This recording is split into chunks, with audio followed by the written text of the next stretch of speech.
Hello, it's Dr. Pat with Little Critters, and we have Aria Rose here today. She's an 8-week-old Pomeranian puppy. This is her first baby exam, so we did a full checkup. Didn't see anything we were worried about.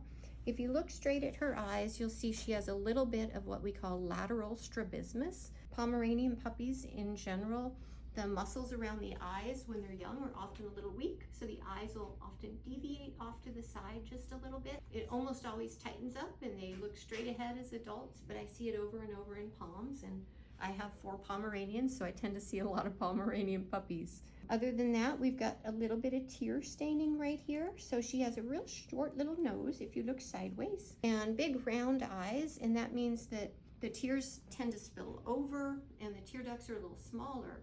And when they get moisture or tearing, they'll grow yeast on their face and we get the brown staining. One of the things that I personally do for that with my own dogs, because I have a white Pomeranian as well as others, is I put a tiny bit of kefir or live culture yogurt in the food.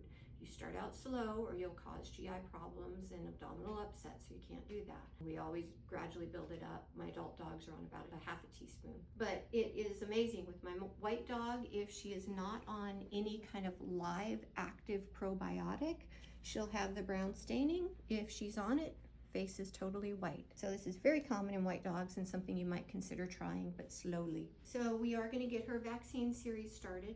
Very important, if you have a puppy, you always want to make sure they get a complete vaccine series. This is not optional in puppies. In general, what the most important one we're vaccinating for is parvo, but distemper is another one, and both are very fatal.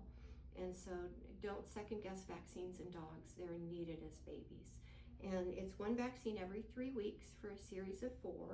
And you could very likely be saving their life by making sure they never pick up distemper or parvo. And then we're just doing some basic health checks to make sure everything else is good. And overall, this is a very healthy, happy, wonderful little girl.